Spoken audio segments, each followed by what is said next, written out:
عموماً دونوں کے لیے استعمال ہوتے ہیں اور دونوں ہی میں جمع یہ یتاما ہمارے سامنے آ جاتی ہے. تو وہاں ترجمہ کر لیں کیا بن جائے گا, اور یتیموں کے ساتھ. پھر اگلا لفظ ہے والمساکین, اس میں پھر واو عطف کا آ گیا.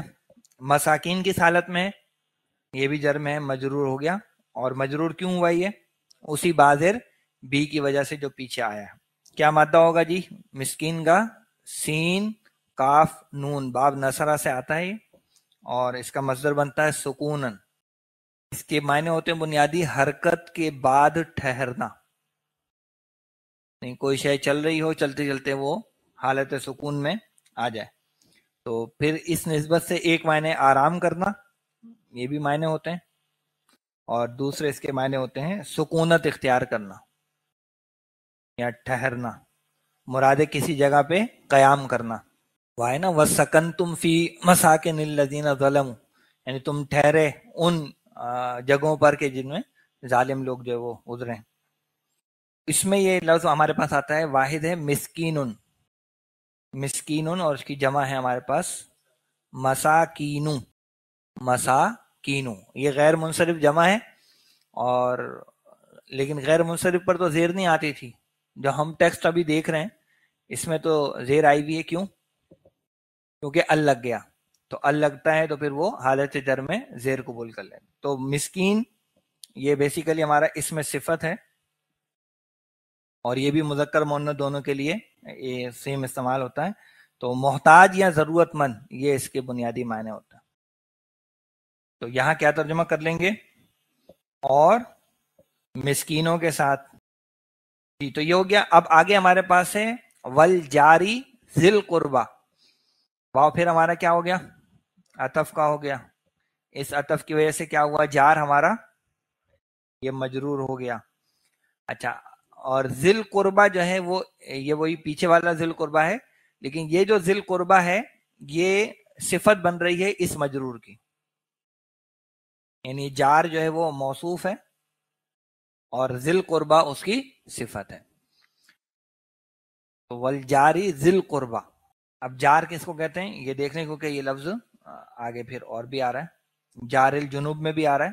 تو جار کا لفظ ہم ایک دفعہ دیکھ لیتے ہیں. تو کیا مادہ ہوگا جی جار کا, جیم واو را, اور باب نصرہ سے آتا ہے, اور جورن اس کا مصدر بنتا ہے. تو ایک تو اس کے معنی ہوتے ہیں کسی چیز سے ہٹ جانا یا بھٹک جانا, یہ ہے اس کا منفی استعمال, یعنی گمراہ ہو جانا. اسی سے وہ لفظ بنتا ہے نا السلطان الجائر, یعنی ظالم بادشاہ جو ہے. تو وہاں یہ جائر کا لفظ آتا ہے. یا جور الادیان, وہ نا جور الملوک, بادشاہوں کا ظلم و ستم, ادیان کا ظلم و ستم, تو وہ جور کا لفظ وہاں استعمال ہوا. لیکن دوسرے اس کے معنی یہ ہوتے ہیں کسی کے قریب ہونا, اور اسی میں پھر پڑوسی ہونا, حمایتی ہونا, یا ایک معنی اس کے ہوتے ہیں پناہ طلب کرنا. تو یہ سورہ مومنون میں لفظ ہے نا وَهُوَ يُجِيرُ وَلَا يُجَارُ عَلَيْهِ, وہ اللہ پناہ دیتا ہے اس کے خلاف کوئی پناہ نہیں. اس کا مادہ بھی بیسیکلی یہی ہے. اس میں ہمارے پاس یہ لفظ بنتا ہے جارن, یہ ہمارا اس میں صفت ہے, اور یہ بھی مذکر مؤنث دونوں کے لیے استعمال ہوتا ہے. جس کی جمع ہمارے پاس استعمال ہوتی ہے, ایک ہوتی ہے جیرانن اور ایک جمع ہوتی ہے اجوارن. جمع اس کی خیر نہیں آئی قرآن مجید میں, لیکن یہ جیران کا لفظ احادیث میں بعض جگہوں پر استعمال ہوا ہے.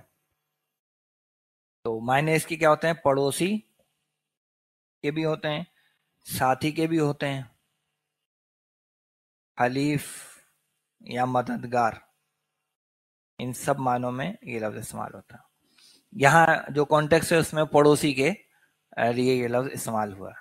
تو الجاری ذل قربا کیا ترجمہ کریں گے, ہاں رشتہ دار پڑوسی, رشتہ دار پڑوسی, قرابت والا پڑوسی, اور مسکینوں کے ساتھ اور قرابت دار پڑوسی کے ساتھ, یعنی ایسا پڑوسی جو آپ کا رشتہ دار بھی ہے اس کا حق زیادہ ہے.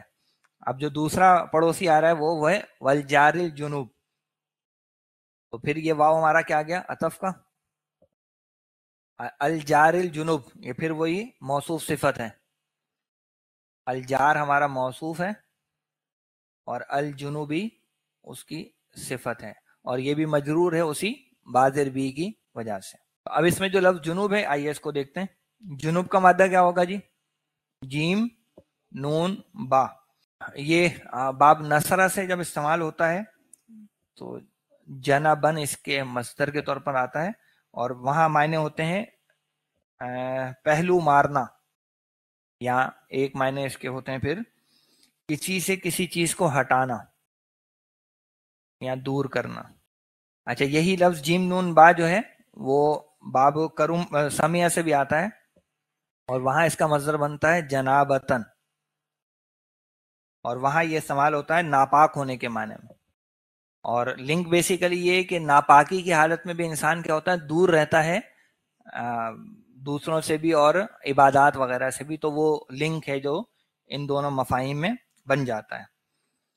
اچھا، اب اگر آپ آیت کو دیکھیں تو آیت میں ایک تو لفظ آ رہا ہے جنوبن، اور تھوڑے سے لفظ کے بعد پھر ایک ہی لفظ کے بعد جنب کا لفظ بھی آ رہا ہے، تو دونوں کو ہم یہیں پہ سمجھ لیتے ہیں۔ تو پہلے جنوب کے لفظ کو دیکھ لیں، تو جنوبن جو ہے اس کی جمع استعمال ہوتی ہے ہمارے پاس اجنابن، اس کے معنی ہوتے ہیں جی دوری والا۔ تو الجار الجنوب کا کیا ترجمہ ہوگا؟ دور والا پڑوسی۔ الجار الجنوب دور والا پڑوسی، یعنی ایسا پڑوسی جو رشتہ دار نہیں ہے، قربت اس کے ساتھ رشتہ داری والی نہیں ہے، لیکن ہے وہ آپ کا پڑوسی۔ تو یہ تو ایک ہو گیا۔ اور جو دوسرا لفظ سے آ رہا ہے جنبن، اس کی جو جمع استعمال ہوتی ہے وہ ہے جنوبن۔ تو اس کے معنی ہوتے ہیں ایک تو پہلو یا کروٹ کے، لیکن دوسرے اس کے معنی ہوتے ہیں پہلو والا، یعنی ساتھ والا یا قرابت والا، بالکل جو آپ کے ساتھ میں موجود ہو، پہلو والا، ساتھ والا، یہ معنی اس کے بنتے ہیں۔ یہ دونوں صفات ہیں، جنوبن بھی اور جنبن دونوں صفات۔ تو یہاں پر پہلے کیا آ رہا ہے؟ والجار الجنوب، اور دور والے پڑوسی کے ساتھ، اور پھر کیا ہے؟ والصاحب بالجنب، ہاں، اور پہلو والا جو ساتھی ہے اس کے ساتھ بھی۔ اب وہ صاحب کے لفظ کو دیکھ لیں گے اور اس کا ترجمہ کریں گے آرام سے۔ پہلے اس کو ترجمہ کر لیتے ہیں جو ہم نے دیکھا ہے، کیا ہے؟ والجار الجنوبی، ہاں وہی ہے، دور والا پڑوسی، غیر رشتہ دار پڑوسی۔ ہاں، مطلب وہ ذل قربا کی ضد ہے جنوب، یعنی ذل قربا وہ ہے جو قرابت والا پڑوسی ہے، اور جنوب وہ پڑوسی ہے جو جس سے آپ کی رشتہ داری نہیں ہے۔ آپ یہ ترجمہ بھی کر سکتے ہیں، اور غیر رشتہ دار پڑوسی اور دور والا پڑوسی، اور دور یہاں سے مراد کیا ہے؟ غیر رشتہ دار، نہیں فاصلہ نہیں ہے، بالکل غیر رشتہ دار، کیونکہ فاصلہ ہو گیا تو وہ پڑوسی کہاں رہا آپ کا؟ پڑوسی تو ہو گئی وہ جو آپ کے قریب ہے۔ اچھا، پھر جو لفظ ہمارے پاس آ رہا ہے وہ صاحب بالجم، تو واو پھر عطف کا آ گیا۔ صاحب کا لفظ اس کو دیکھیں، اور جم کا لفظ تو ہم دیکھ ہی چکے ہیں۔ صاحب کا مادہ کیا ہوگا جی سواد ہا با، اور باب سمیہ سے ہی آتا ہے، اور مصدر کا بنتا ہے صحبتن، اس کے معنی ہوتے ہیں کسی کے ساتھ رہنا۔ اس سے ہمارے پاس لفظ بنتا ہے صاحبن، جو کہ ہمارا ہے اسم الفاعل، اس کی جمع استعمال ہوتی ہے اصحابن۔ معنی کیا ہوتے ہیں اس کے؟ ساتھ رہنے والا، یا سمپل انداز میں ساتھی کو بھی آتا ہے، اور صرف والا کے معنی میں بھی آتا ہے، جیسے اصحاب الجنہ، جنت والے، یعنی جنت میں ساتھ رہنے والے، وہ اس طرح کا ترجمہ اس کا ہو جائے گا جی۔ اصحاب الیمین، اصحاب الشمال، سب اس طرح کے۔ تو والصاحب بالجنب، تو کیا ترجمہ ہوگا؟ اور ساتھ رہنے والا پہلو کے، یا اور پہلو کے ساتھ رہنے والا، یہ اور پہلو کے ساتھ رہنے والا، یعنی اس کے ساتھ بھی کیا کرنا ہے؟ اچھا سلوک کرنا ہے۔ اب یہ کون ہے؟ یعنی یہاں آپ دیکھیں تو تین طرح کے پڑوسیوں کا بیان آ گیا۔ ایک وہ پڑوسی ہے جس سے رشتہ داری بھی ہے، اس سے زیادہ تاکید کی گئی ہے کہ اچھا سلوک کیا جائے۔ پھر دوسرے نمبر پر کون ہے؟ الجار الجنوب، وہ پڑوسی جو رشتہ دار نہیں ہے، تو اس کا درجہ پہلے والے سے کم ہے، یعنی پہلے والے سے آپ اس میں سلوک کریں گے تو پڑوسی کے بھی حق ادا کریں گے اور صلہ رحمی بھی کریں گے، لیکن جار الجنوب میں اس کے حقوق ادا کریں گے تو آپ پڑوسیوں کے حقوق ادا کریں گے۔ اور تیسرا صاحب بالجنب وہ ہے جو عارضی پڑوسی ہے، آپ کے پہلو کا ساتھی ہے، آپ کی کلاس روم میں آپ کے ساتھ بیٹھا ہے، بس کے سفر میں آپ کے ساتھ بیٹھا ہے، ٹرین کے سفر میں آپ کے ساتھ بیٹھا ہے، جہاز کے سفر میں آپ کے ساتھ بیٹھا ہے، لائن میں آپ کہیں لگے ہوئے ہیں وہاں وہ آپ کا ساتھی ہے، کلاس روم میں کوئی پیپر دیتے ہوئے، تو یہ اس موقع پہ بھی جو عارضی طور پر بھی آپ کے ساتھ ہے اس کے بھی حقوق، یعنی اگر اس سے کوئی ضرورت پیش آ جاتی ہے اور آپ اس ضرورت کو پورا کر سکتے ہیں تو بھائی پین کی انک ختم ہو گئی، آپ کے پاس ایکسٹرا پین ہے تو آپ اس کو ایکسٹرا پین جو ہے وہ دے دیں، یہ ایک پہلو ہے۔ آپ سیٹ میں جو ہے وہ اس کے لیے تھوڑی سی گنجائش پیدا کر دیں، یہ ایک اور پہلو آ سکتا ہے، اور اس طرح کے مختلف پہلو وہ آ سکتے ہیں۔ تو تین طرح کے پڑوسی، رشتہ دار پڑوسی، غیر رشتہ دار پڑوسی اور عارضی پڑوسی۔ محفل کا کوئی ساتھی ہے، آپ درس کی کسی محفل میں شریک ہیں، اب آپ جو ہے وہ پھیل کے جو ہے بیٹھے ہیں اور اگلے کو جگہ نہیں ملتی، تو ایسے معاملات نہ کریں۔ تو یہ تمام تر حقوق ہیں کہ جو یہاں پر پڑوسیوں کی نسبت سے بیان کیے گئے۔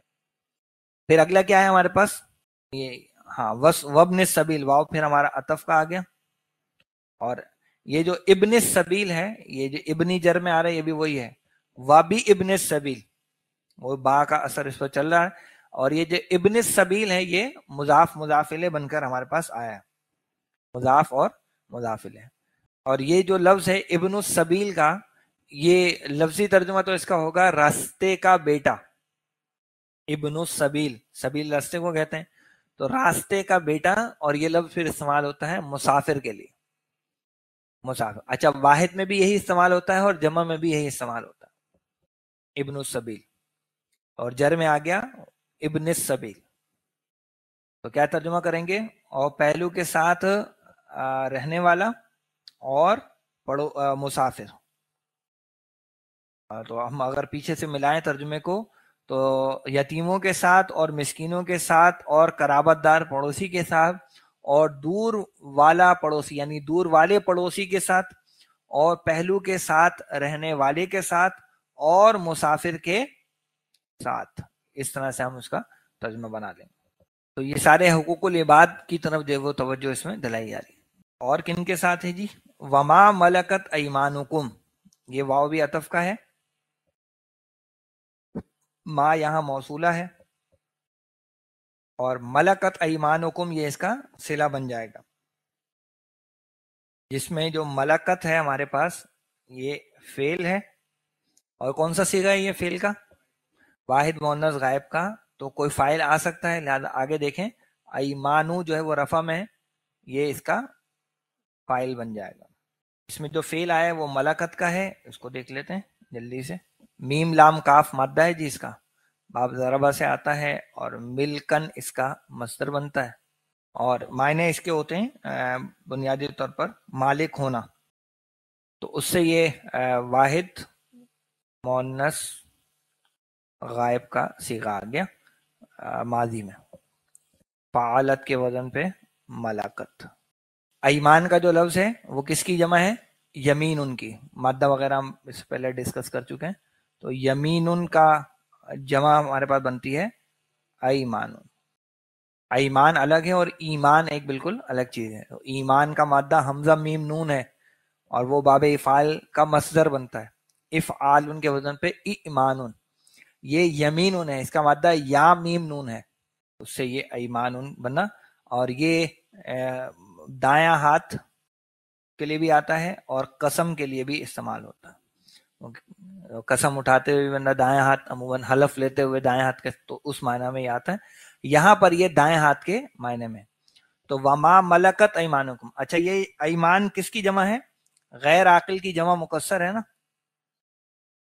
جی، اسی لیے جو فعل ہمارا آیا وہ واحد مؤنث کا آیا، تو وما ملکت ایمانکم، اور وہ جن کے مالک ہوئے تمہارے دائیں ہاتھ، اور وہ جن کے مالک ہوئے تمہارے دائیں ہاتھ، تو یہ ملک یمین کا لفظ عام طور پر استعمال ہے، ملک یمین یعنی غلام اور لونڈیاں، کنیزیں وغیرہ، ان سب کے لیے یہ ملکت ایمانکم کا لفظ استعمال ہوتا ہے، غلام، کنیزیں، وہ سب اس میں آ جاتے۔ دیکھیے ملکت ایمانکم لفظ ترجمہ ہے جن کے مالک ہوئے تمہارے دائیں ہاتھ. اب وہ مالک کنیز کے بھی ہیں، وہ مالک غلام کے بھی ہیں. تو وما ملکت ایمانکم، اور جن کے مالک ہوئے تمہارے دائیں ہاتھ. ہاں لفظ ترجمہ یعنی ملک یمین، غلام، کنیزیں، لونڈیاں، وہ سب اس کے اندر آ جاتے. تو ان تمام لوگوں کے ساتھ اللہ نے کیا حکم دیا ہے؟ احسان کا. نمبر 1 والدین، پھر رشتہ دار، یتیم، مسکین، پھر اس کے بعد ہمارے پاس پڑوسیوں کی 3 قسمیں آ گئیں، رشتہ دار پڑوسی، غیر رشتہ دار پڑوسی، عارضی پڑوسی، اور پھر آیا ذکر مسافر کا، اور پھر آخر میں جو تمہارے دائیں ہاتھ کی ملکیت ہے. تو آپ دیکھیں نا جو بھی متعلقین ہیں ان کے سب کے ساتھ جو ہے وہ اچھا سلوک کرنے کا حکم اللہ کی طرف سے آیا. باقی پڑوسیوں کے حوالے سے تو کافی تاکید ہمارے دین میں ویسے بھی کی گئی ہے. یعنی اللہ کے رسول صلی اللہ علیہ وسلم نے کیا فرمایا کہ مجھے جبرائیل علیہ السلام بار بار تاکید کرتے رہے پڑوسیوں کے حقوق کے حوالے سے، یہاں تک کہ مجھے یہ گمان ہو چلا کہ کہیں پڑوسی کو وراثت میں بھی حصہ نہ دے دیا جائے. پھر ایک حدیث میں کیا فرمایا کہ وہ شخص مومن نہیں، اللہ کی قسم وہ شخص مومن نہیں، اللہ کی قسم وہ شخص مومن نہیں. پوچھا گیا کون؟ تو کیا بتایا؟ وہ آدمی جس کا پڑوسی اس کی ایذا رسانیوں سے محفوظ نہ ہو. پھر اس میں اور بہت سارے آداب اللہ کے رسول صلی اللہ علیہ وسلم نے بیان فرمایا. یعنی اگر کوئی پھل وغیرہ کھایا ہے تو اس کے چھلکے گھر کے باہر مت پھینکو. کیوں؟ پڑوسی کے بچے دیکھیں گے، اور اگر وہ غریب ہوں گے تو پھر انہیں دکھ ہوگا، تکلیف ہوگی. اور اس طریقے سے آپ نے یہ بھی فرمایا کہ اگر تم نے کوئی کھانا بنایا تو تھوڑا سا اس میں شوربہ زیادہ کر کے اپنے پڑوسی کے گھر بھی بھیج دو. تو یہ تمام تر چیزیں ہیں، لیکن معاملہ یہ کہ یہ چیزیں بھی آہستہ آہستہ مفقود ہوتی جا رہی ہیں ہمارے معاشرے سے. مجھے یاد ہے کہ بچپن میں خیر یہاں ڈیفنس میں تو پڑوس کا وہ تصور اس طرح ہے ہی نہیں ہے، سب اپنے گھروں کے اندر قید ہیں.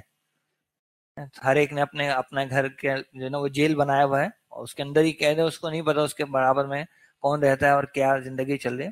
لیکن عام جو گلی محلے ان میں یہ رہا معاملہ. اور یعنی پڑوسی سے کوئی چیز مانگ لینا کبھی بھی کوئی ایپ کی بات اس میں نہیں رہی. یہاں تک کہ کوئی سالن مانگ لینا، پلیٹ لے کر اس کے گھر چلے، ہاں بھائی کیا پکا ہے، جو پکا ہے وہ دے دیں، تو یہ کوئی بری بات کبھی بھی نہیں سمجھیں گے. لیکن اب جو ہے وہ انسان کی خودی کے خلاف جو ہے وہ خودداری کے خلاف جو ہے ان چیزوں کو سمجھا جاتا ہے. بہرحال دونوں طرف سے یہ چیزیں ہیں جن کو دیکھنے کی ضرورت ہے. آخری حصہ دیکھنے آسان سا ہے. انا کیا آ گیا ہمارے پاس؟ مشبہ بالفعل. یہ کیا کرتا ہے؟ نصب دیتا ہے اسم کو، تو یہ ہو گیا انا کا اسم. اچھا پھر آگے آ رہی ہے خبر، اور وہ خبر کیا ہے؟ لا یحب من کان مختالا فخورا. اس خبر کے اندر یہ جو لا ہے یہ ہمارا لا نفی ہے، یعنی منع نہیں کیا جا رہا بلکہ صرف نفی کی جا رہی ہے کسی بات کی. یحب یہ ہمارا فعل اور فاعل دونوں چیزیں اس کے اندر موجود ہیں. اچھا اس یحبو کا مفعول ہے یہ من کانا مختالا فخورا، جس میں جو من ہے وہ ہمارا موصولہ ہے، کانا ہمارا فعل ناقص ہے.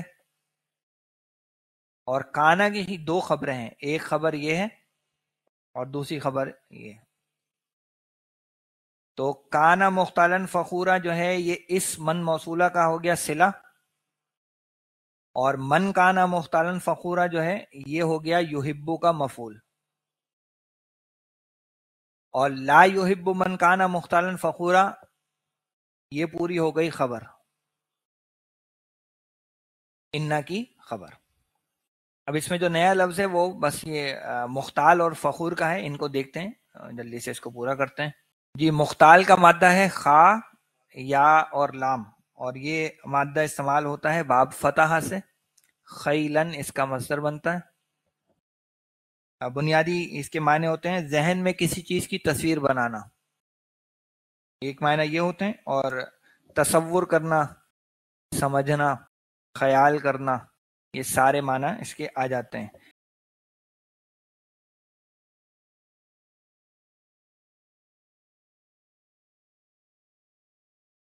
یہاں پر یہ باب افتعال سے استعمال ہوا ہے. باب افتعال میں اس کے معنی لکھے ہوئے ہیں کہ خود کو برتر تصور کرنا، تکبر کرنا یا اکڑنا.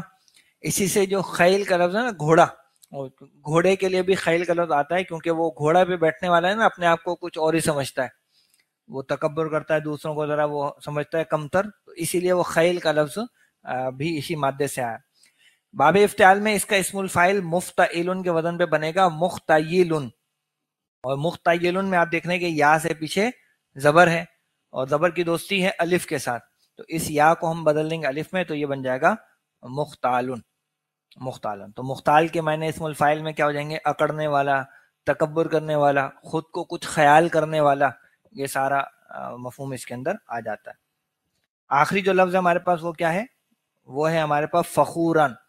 یہ جو فخورن ہے اس پہ بھی یہ ہے دو زبر ہیں، اس پہ بھی دو زبر ہیں، لیکن آگے چونکہ آگے ہے حمزۃ الوصل، اور تنوین کے بعد اگر حمزۃ الوصل آ جاتا ہے تو وہ نون قطنی کا قاعدہ یہاں لگتا ہے، تو یہ اگر آپ یہاں وقف کریں گے تو اس کو آپ پڑھیں گے مختالن فخورا، اور اگر آپ نے ملانا ہوگا تو فخورن الذین، تو یہاں وہ یہ چیز اس کا خیال رکھیں، تو یہاں پہ آپ دو زبر اس پہ لگا سکتے ہیں۔ اچھا مادہ دیکھ لیتے ہیں، اس کا آسان سا ہے، فا خا را، باب نصرہ سے آتا ہے اور فخرن اس کا مصدر بن جاتا ہے، معنی ہوتے ہیں فخر کرنا، جو اردو میں معروف ہی ہے۔ اس سے یہ فعول کے وزن پہ کیا ہے؟ اسم المبالغہ، کیا بنے گا؟ فخورن، فخورن، تو معنی ہوں گے بے انتہا فخر کرنے والا یا پھر اترانے والا۔ تو فخر اکیلا نہیں کر سکتا آدمی، یہ دوسروں کے مقابلے ہی میں ممکن ہوا کرتا ہے۔ اب اس کا ہم ترجمہ کر لیں باقی کے حصے کا، کیا ترجمہ ہو جائے گا؟ ان اللہ، بے شک اللہ، لا یحب، اچھا یہ یحب کا فعل ہم پہلے دیکھ چکے ہیں، باب افعال سے مضارع کا پہلا صیغہ ہے، یحببو سے وہ دونوں با ہیں ان سے پیچھے ہا ساکن ہوگا، تو ایک با کی حرکت ہم پیچھے ہا کو دے کے ادغام کر دیں گے، یہ یحبو بن جائے گا، میں بنا نہیں رہا کیونکہ اس سے پہلے یہ گزر چکا ہے۔ تو بے شک اللہ پسند نہیں کرتا، کس کو؟ اس کو جو کیا ہو؟ جو تکبر کرنے والا، اترانے والا ہو۔ بے شک اللہ پسند نہیں کرتا اس کو جو تکبر کرنے والا، اترانے والا ہو۔ کانا کی خبر ہے نا، خبر کی وجہ سے مختالن فخورن دونوں نصب میں آ گیا کیونکہ یہ کانا کی خبریں ہیں۔ تو یہ الحمدللہ آیت نمبر 36 ہماری آج کی کلاس میں مکمل ہو گئی۔ اب انشاءاللہ اگلی کلاس میں آیت نمبر 37 سے ہم ترجمے کا آغاز کریں گے۔ اللہ تعالیٰ سے دعا ہے کہ جو حکم اللہ نے اس آیت میں ہمیں دیا ہے، اللہ تعالیٰ ہم سب کو اس پر عمل کرنے کی توفیق عطا فرمائے، آمین یا رب العالمین۔ اقول قولی ھذا واستغفر اللہ لی ولکم ولسائر المسلمین والمسلمات۔ السلام علیکم ورحمۃ اللہ وبرکاتہ۔